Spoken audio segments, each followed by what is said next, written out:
Hello students, this video is for standard 9 English medium Hindi lesson number 3 that is Kabir. और कबीर जो है ये एक पूरक पठन है। पूरक पठन आपको पता होगा, इंग्लिश में रैपिड रीडिंग टाइप एक पोर्शन आता था, तो हिंदी में उसे हम पूरक पठन कहते हैं। फर्स्ट यूनिट टेस्ट में आप लोगों को 5 या 6 लेसन आ सकते हैं, जिसमें से ये एक तीसरा लेसन है। ओके, इसका नाम ही कबीर है। कबीर के बारे में आप सभी लोग जानते हैं। कबीर एक पुराने हम हिंदी साहित्य जगत के या उसके हम संत मानते हैं, जिन्हें उन्हीं का जीवन के बारे में काफी कुछ लिखा हुआ है। और इसके जो रचयिता हैं, जो लेखक हैं, वो है श्री हजारी प्रसाद द्विवेदी जी। और शब्दार्थ यहाँ पर आपको दिखाई दे सकते हैं। एक यहाँ पर मुहावरा है दाल न गलना, तो हम समय समय पर आप शब्दार्थ की ओर ध्यान देते जाइएगा। यहाँ पे जो पाठ है, इसमें हमें कबीर जी के बारे में बताया गया है। खास वस्तुओं को ध्यान देकर उनके गुण दोष, उनकी उपयुक्तता, इन सारी चीजों को बताया गया है। और इसमें जो है उन्होंने उनके व्यक्तित्व, उपदेश, उनकी साधना, उनके स्वभाव, इसमें जो विशिष्ट बातें थी उसे बहुत ही रोचक ढंग से हमारे सामने उन्होंने प्रस्तुत किया है। तो हिंदी साहित्य जगत में कबीर जैसा व्यक्तित्व लेकर कोई लेखक उत्पन्न नहीं हुआ। ये हम सभी जानते थे। कबीर जी कभी स्कूल नहीं गए थे। स्कूल न जाने के बावजूद भी उन्होंने ऐसी चीजें लिख दी जिसको आज बहुत बड़ी बड़ी यूनिवर्सिटीज में स्टडी किया जाता है। बड़े बड़े विश्वविद्यालयों में जिसके पीछे रिसर्च हो रही है, उन चीजों को लिखने वाले व्यक्ति एक ऐसे थे जिन्होंने कभी शायद स्कूल का मूवी नहीं देखा था। तो उन्होंने इतनी बड़ी बड़ी चीजें जो है हमारे बारे में लिख दी। उनकी महिमा जो है उनके व्यक्तित्व में ज्यादा हम बता नहीं सकते। उनसे मिलते जुलते कुछ हद तक तुलसीदास जी हो सकते थे, परंतु दोनों के जो व्यक्तित्व थे उनमें बहुत बड़ा अंतर था। और दोनों के स्वभाव, संस्कार, दृष्टिकोण, ये सोच जो थी वो एकदम ही भिन्न थी। कबीर जी जो थे, उनका जो स्वभाव था वो मस्ती और फक्कड़ाना था। फक्कड़ का अर्थ आपको दिया गया है मस्त, यानी जैसे हम कहते हैं कि अपने में ही वो बने रहते थे, उन्हें किसी और से लेना देना कुछ नहीं होता था। वो अपनी जीवन शैली को ही अपना आधार मानकर वो उसी प्रकार से जीते रहते थे। उनकी वाणी जो थी वो उनकी वाणी ने, उनके स्वभाव ने जो है उनको हिंदी साहित्य जगत में अद्वितीय व्यक्ति बना दिया। कि मतलब जिनके अद्वितीय अर्थात जिसको अतुलनीय हम कहते हैं, जिसकी तुलना किसी और के साथ नहीं की जा सकती। और कबीर जी की वाणी में जो है बहुत अच्छा जीवन रस हमें दिखाई देता था। और उनका अनुकरण, उनकी वाणी का अनुकरण करना हमारे लिए कष्टप्रद होगा, हम नहीं कर सकते। वो चेष्टाएं भी बल्कि व्यर्थ होगी। चेष्टा एक वर्ड इस्तेमाल हुआ है। चेष्टा का अर्थ होता है कोशिश। ओके, तो आगे दिया है कबीर जी जो थे, उनकी जो वाणी, कबीर दास की वाणी वह लता है जो योग के क्षेत्र में भक्ति का बीज पढ़ने से अंकुरित हुई। यहाँ पे इसका थोड़े से कठिन शब्द हो सकते हैं, थोड़ा अर्थ समझने में आपको समय लग सकता है, बट अगर 2-3 बार आप उसको पढ़ेंगे तो यह आसान हो जाएगा आपके लिए। कबीरदास जी की जो वाणी थी वो एक ऐसी थी योग के क्षेत्र में। योग आप सभी लोग जानते हैं, योग का अर्थ केवल वो नाक बंद करके प्राणायाम करना ही नहीं होता। योग में होता है ध्यान लगाना, भक्ति के रस में डूब जाना। तो ये कुछ उस प्रकार के थे जिन्होंने भक्ति के बीज के से पढ़ने से ही अंकुरित हुई थी भावना। तो उन दिनों उत्तर के हठ योगियों और दक्षिण के भक्तों में मौलिक अंतर था। अगर आपको ज्यादा अपने साहित्य और अपने जो है पूर्व के बारे में ज्यादा पता होगा, तो हठ योगी माने जाते थे। हठ योग जो है वो योग का ही एक प्रकार है। आपके शब्दार्थ में दिया हुआ है, हठ योग का अर्थ है योग का एक प्रकार। तो उसमें जो है अपनी तीक्ष्ण बुद्धि, या हम जिसे कहेंगे कि अपने आप को पूरी तरह से कंट्रोल में करके वो योग करते थे। और उन चीजों को, और जो दक्षिण में थे, उत्तर भारत में ये वो लोग थे जो पूर्णतया किस चीज पर डिपेंड करते थे कि ये लोग पूरा योग साधना करने में बहुत ही, मतलब खाना पीना सारा कुछ छोड़ के, आपने देखा होगा बड़ी बड़ी दाढ़ियां, बड़े बड़े बाल, एकदम उस तरह से योग हट में वो लग जाते थे। और जो दक्षिण में लोग थे वो मौलिक, उनकी भक्ति का जो पैरामीटर था, या जिसको हम बोलेंगे जो तरीका था, वो काफी अलग अलग था। तो ना एक दूसरे से ये दोनों मिलते हुए थे, लेकिन इन दोनों का कंपैरिजन भी नहीं हो सकता था। ना कोई किसी से कम, ना कोई किसी से ज्यादा। तो एक के लिए जो है समाज में ये जो ऊंच नीच की भावना है, वो एक ऐसी चीज थी जिसके ऊपर हम आक्रमण कर, मतलब जो कबीर जी थे, जिन्हें हम उत्तर का मान सकते हैं, वो कुछ ऐसे थे कि मतलब उन्होंने जो भावनाएं ऊंच नीच की जो थी उसका पूरा तरह से आक्रमण कर दिया उसके ऊपर, उसका मजाक सा उड़ा दिया कि मतलब इंसान को इंसान से अलग करने की ये भावनाएं ऊंच नीच वाली। और दूसरे जो थे, यानी जिन्हें हम दक्षिण का मानते हैं, वो पूर्णतः अपनी मर्यादा और अपनी स्फूर्ति के ऊपर टिके हुए थे। तो संसार में जो है अलग अलग जो हम जीव जंतु देखते हैं, उनको देख के, करुणा के अश्रु देख के वो बहुत ही दुखी नहीं हो जाते थे, बल्कि वो कठोर होकर उन्हें फटकार लगाते थे। उनका ये मानना था कबीर जी का कि हम हमारे दुखों को एक साइड में रख के या उनसे अलग होकर हमें हमारा जीवन को जीने का रास्ता ढूंढना चाहिए, ऐसा वे मानते थे। और संसार में जो है उनके अंदर दया कैसी, संसार में भरमने वालों पर दया कैसी, मुक्ति के मार्ग में अग्रसर होने वालों को आराम कहाँ, कर्म की रेखा पर मेघ न मार सका तो संत कैसा। ये उनकी सोच समझने की ताकत थी। मतलब जो भी कुछ है, हम भी इस धरती पर एक जीव जंतु ही है जैसे दूसरे हैं, तो हमें दूसरों पर दया करने का कोई अधिकार नहीं है। हमारी और उनकी महत्व जो होती है वो सेम ही है। तो इस तरह से उन्होंने कुछ पंक्तियां लिखी थी, जैसे ज्ञान का गेंद कर, सुरत का दंड कर, खेल चौगान मैदान माही, जगत का भरम ना छोड़ दे बालके, आया भेष भगवत पाही। मतलब जो ये ऐसा है कि हमें जो हमें ज्ञान है ना, हमारे जीवन में जो ज्ञान है उसी की हमें गेंद बना लेनी है। और सुरत जो है उसे सूरत लिखा गया है। सूरत होता है, ये स पे बड़े ऊ की मात्रा होगी तो सूरत यानी चेहरा, स पे छोटे ऊ की मात्रा है, सूरत कहा जाता है जिसे। वो है कार्य सिद्धि का मार्ग। जिस तरह से या जिस रास्ते से हम काम करते हैं, तो अपने ज्ञान और अपने कर्म करने के मार्ग को ध्यान में लेकर हम बड़े बड़े खेल खेल सकते हैं। इस दुनिया में हम जीत कर आगे निकल सकते हैं, ऐसा उनका मानना था। और छोटी छोटी चीज में भरमना यानी भ्रम करना यानी उलझ जाना उन चीजों में, ये हमें छोड़ देना चाहिए अपने जीवन में, ऐसा उनका मानना था। अक्खड़ जो है वो कबीरदास का सर्वप्रधान गुण नहीं है, ऐसा माना जाता है। अक्खड़ता, वो अक्खड़ थे। जब वे अवधूत या योगी को संबोधन करते हैं तब उनकी अक्खड़ता पूरे चढ़ाव पर होती है। यानी वो जब योग सिद्धि के बारे में बातें करते हैं या अवधूत के बारे में बातें करते हैं तो संपूर्णतया अक्खड़ स्वभाव माना जा सकता है उनका उस समय। तो हम अक्सर देखते हैं कि वे योग के विकट रूपों का अवतरण करते हैं, गगन और पवन की पहेली बुझाते रहते हैं। किस तरह की पहेली? अक्सर हम उनकी जब बातें सुनेंगे तो जो चीजें कबीरदास जी ने कही थी उसमें कहीं आसमान का जिक्र, कहीं हवा का जिक्र, अर्थात जो चीजें हमारी दिनचर्या में हमें दिखाई नहीं देती वो उन्हीं को संकेत बनाकर हमें हमारा जीवन जीने का तरीका सिखाया करते थे। उन्होंने कुछ पंक्तियां लिखी हैं। अवधु अक्षर हूँ सो न्यारा, जो तुम पवना गगन चढ़ाओ गुफा में बसा, गगना पवना दोनों बिनसे कह गया योग तुम्हारा, गगना मध्य झोली झलके पानी मध्य तारा, छटके नीर बिनसिने तारा निकरी गयो के ही द्वारा। ये उनकी कुछ पंक्तियां थी जिन्हें उन्होंने हमारे लिए द्वैत और अद्वैत रूप में लिखा हुआ था कि मतलब हमारे लिए ये जो हमारी पवना गगन चढ़ायो गुफा में बासा, मतलब हमारे पूरा जीवन जो है वो हम जिन भौतिक सुखों के लिए मरते रहते हैं, हमारा जीवन उस प्रकार का नहीं होना चाहिए, बल्कि हमारे जीवन में हमारे लिए हमारी धरती, हमारा जो आकाश है वो उन्हीं चीजों में उलझा हुआ हमारा जीवन रह जाना चाहिए। मतलब हमें जो प्राकृतिक चीजें हैं उन्हीं पर, हमें जो ज्योति दिखाई देती है वो हमें किस गगन में दिखाई देनी चाहिए। और जो पानी मध्य तारा यानी तारा जो है उसकी जो चांदनी है, तारे की जो तरंगता है जिसे हम कहेंगे, वो हमें पानी के अंदर दिखानी चाहिए। मतलब ये पूरा जीवन जो है ना प्रतिबिंबों पर आधारित है, किसी न किसी प्रकार के बिंबों पर ही उन्हीं का अनुकरण करके हमें जीवन जीना है।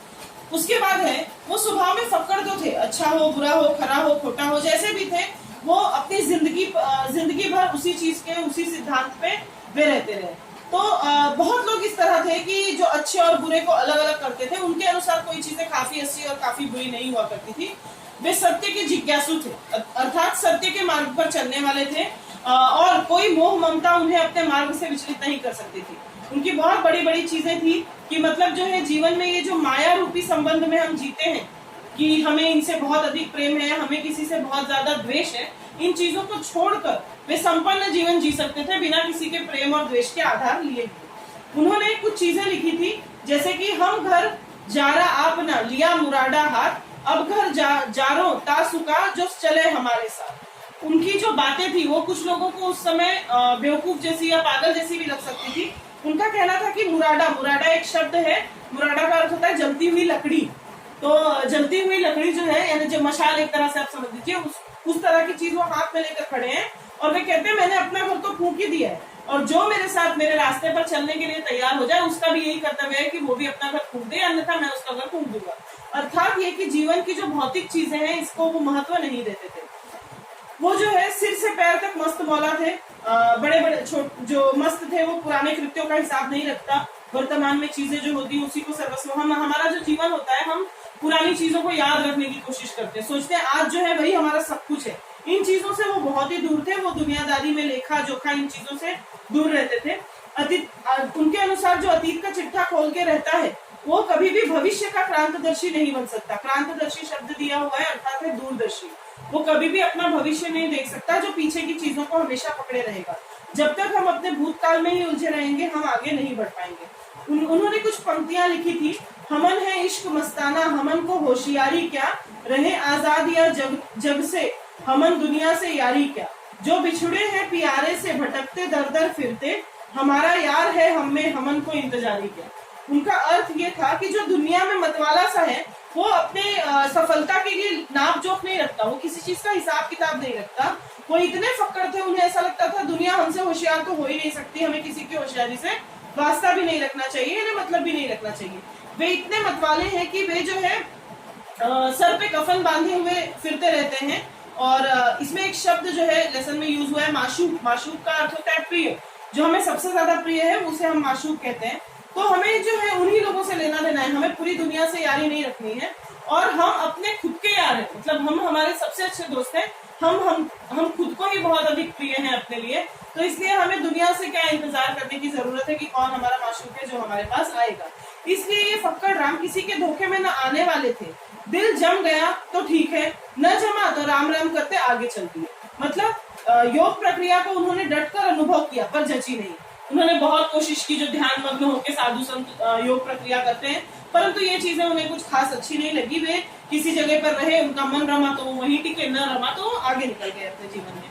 तो उन्हें यह परवाह न थी कि लोग उनकी असफलता पर क्या क्या टिप्पणी करेंगे। मतलब लोगों के जो कहने सुनने वाली बातें होती हैं कि दुनिया हमें देखेगी तो किस प्रकार की नजरों से देखेगी और क्या कहेगी, इन चीजों के लिए उनके मन में कोई लाग लपेट नहीं थी। उन्होंने बिना किसी लाग लपेट, बिना झिझक और संकोच के ऐलान कर दिया था कि आसमान का आसरा छोड़ प्यारे, उलटी देख घट अपन जी, तुम आप में आप तहकीक करो, तुम छोड़ो मन की कल्पना जी। तहकीक ये एक शब्द दिया है, तहकीक का अर्थ होता है जांच, यानी हम कैसे हैं। हमें दुनिया निर्धारित नहीं करेगी कि हम अच्छे हैं या बुरे हैं, हम सही हैं या गलत हैं। हम कैसे हैं ये हम अच्छी तरह से जानते हैं। हम सभी का जो आत्मचिंतन करने का जो एक योग होता है, एक प्रक्रिया होती है, हम अपने आप के बारे में अगर सोच लें कि हम सही है या गलत है तो हमें किसी और की जरूरत नहीं होगी, ऐसा वो सोचते थे।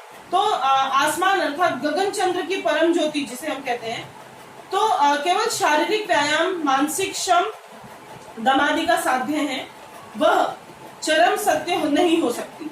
शम ये एक शब्द दिया है, शम यानी शांति, यानी हमारे जीवन में जो है मानसिक शांति होनी या ये सब जो चीजें हैं ना, ये सब होनी जरूरी है, पर ये सत्य है ऐसा हम नहीं बोल सकते।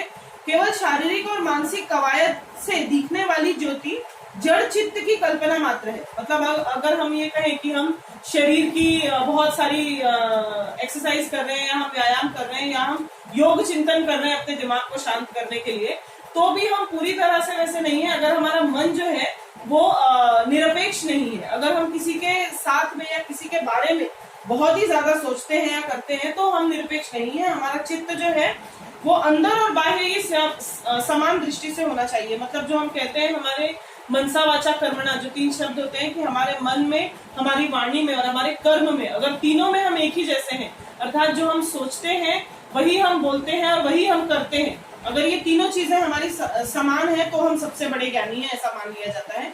केवल क्रिया बाह्य है, ज्ञान चाहिए, बिना ज्ञान के योग व्यर्थ है। अर्थात जो हम आंख बंद करके, कान बंद करके अगर योग साधना करने बैठ जाएं और हमें ज्ञान कुछ ना हो तो उससे योग साधना का कोई अर्थ नहीं। तो जो कबीर जी थे उन्होंने कभी अपने ज्ञान को, अपने गुरु को, अपनी साधना को संदेह की नजरों से नहीं देखा।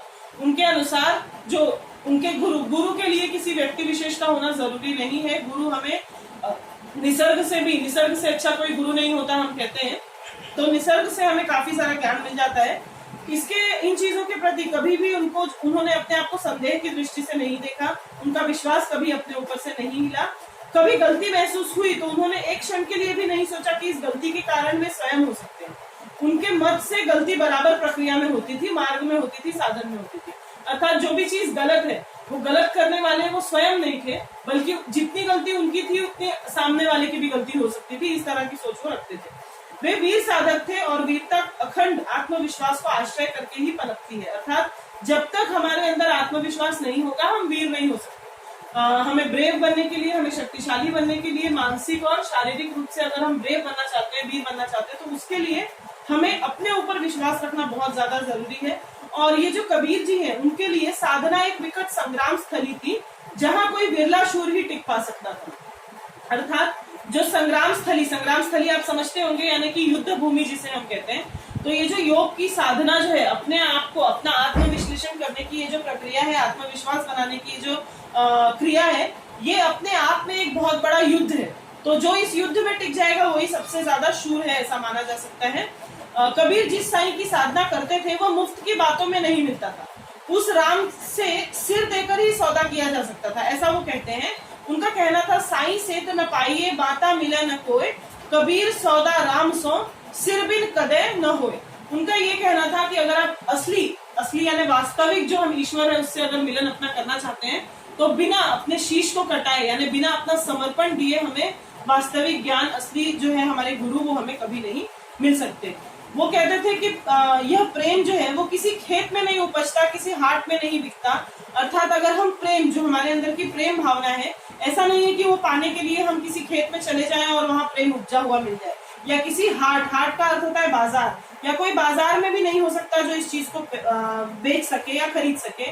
राजा हो या रंक हो, उनमें एक शर्त माननी पड़ेगी कि यदि वे अपना सिर उतारकर धरती पर रख दें, यानी वे अपना संपूर्णतया अगर समर्पण करना जानते हैं, तो ही उन्हें अपने जीवन में जो है शूरवीरता प्राप्त होगी, तो ही प्रेम प्राप्त होगा। और किसी भी कायर इंसान की यहाँ दाल नहीं गलेगी। दाल न गलना एक मुहावरा है जिसका अर्थ है सफल ना होना, यानी जो इस प्रकार का नहीं होगा वो अपने जीवन में कभी भी सफल नहीं हो सकता। और प्रेम अगर पाना है तो उसकी एक ही कुंजी का अर्थ होता है चाबी की, वो एक ही कुंजी है जिसका अर्थ है विश्वास। विश्वास अगर हमारे अंदर है तो हमारे अंदर कभी संकोच, दुविधा, बाधा कभी उत्पन्न नहीं होगी। और इस बारे में उन्होंने कहा है, प्रेम न खेतों नीप जय, प्रेम न हाट बिकाए, राजा परजा जिस रुचे, सिर दे सो ले जाए। यानी प्रेम जो है वो ना किसी खेत में निकलता है, उगता है, ना ही किसी हाट या बाजार में बिकता है। राजा या प्रजा कोई भी इसे ले सकता है, लेकिन उसके लेने के लिए एक कंडीशन अप्लाई की हुई है, यानी एक शर्त रखी गई है कि जो अपना सिर दे दे, यानी जो अपना बलिदान दे दे, उसी को ये प्रेम जो है मिल सकता है। सूर्य शीस उतारिए छाड़ी तन की आस, आगत है हरि मुलकिया आवत देखा दास। वो कहते हैं कि अपना सर जो है, अगर सब अपने तन की आस, अपने शरीर के बारे में न सोचते हुए अगर हम अपना बलिदान देंगे तो हमें हमारे जीवन में ये सारी चीजें मिल सकती हैं। भक्ति के अतिरेक में उन्होंने अपने आप को कभी पतित नहीं समझा, क्योंकि उनके दैन्य में भी उनका आत्मविश्वास साथ नहीं छोड़ देता था। यानी कि जो है उन्होंने ऐसा नहीं समझा अपने आप को कि अगर मैं सर अपना उतार कर किसी के सम्मुख अपना आत्मसमर्पण कर रहा हूँ तो इसका अर्थ ये नहीं है कि वो मुझसे बहुत ही ऊंचा है, बल्कि वो मेरी भक्ति है। वो अपने आप को पतित यानी कमजोर या गिरा हुआ, या अपने आप को नीचे नहीं समझते थे किसी से। उनके अंदर आत्मविश्वास की बिल्कुल भी कमी नहीं थी। और युगावतारी शक्ति और विशेष, देखो युगावतारी में संधि है युग प्लस अवतरी, यानी जो एक किसी युग में जो अवतार लेता है, यानी जो जन्म लेता है, वो उस प्रकार के लोग थे। तो शक्ति और विश्वास लेकर वे पैदा हुए थे। वो युग प्रवर्तक थे, यानी युग को प्रवर्तना देने वाला, युग को आगे बढ़ाने वाला, मार्गदर्शन करने वाला। तो उनके अंदर दृढ़ता थी और वो युग प्रवर्तन कर सकते थे। एक वाक्य में यदि उनके व्यक्तित्व को हम बताएं, उनकी पर्सनालिटी को अगर एक सेंटेंस में हम डिफाइन करेंगे तो वो कुछ ऐसी थी कि वे सिर से पैर तक मस्त मौला थे, बेपरवाह, दृढ़, उग्र, कुसुमादपि कोमल। कुसुमादपि में संधि है कुसुम प्लस अपि, कुसुम प्लस अत प्लस अपि, मतलब फूल से भी ज्यादा। ये संस्कृत शब्द है कुसुमादपि, यानी कुसुम से भी, यानी फूल से भी ज्यादा वो अपने आप को कमजोर, कोमल। कमजोर यानी यहाँ पर कमजोर का अर्थ वीरता में कमजोरी नहीं है, बल्कि कोमलता है। वज्रादपि कठोर, यानी वज्र से भी ज्यादा। वज्र जो है आप एक तरह से उसे गदा जैसा समझ सकते हैं। पुराने जो ईश्वर भगवान विष्णु भगवान के हाथों में आप वज्र देख सकते थे। तो उन चीजों से भी वो कठोर थे, यानी फूल से भी कोमल है और वज्र से भी कठोर है। तो उनका व्यक्तित्व जो है बहुत ही विशिष्ट माना जाता था। तो इस प्रकार के कबीर जी हैं, और इस पाठ में श्री हजारी प्रसाद द्विवेदी जी ने उनकी सभी जो व्यक्तित्व है उसको बहुत ही अच्छी तरह से उजागर किया है। तो इस तरह से हमारा तीसरा पाठ जो है, पाठ यानी पूरक पठन जो है कबीर, ये खत्म होता है। Thank you.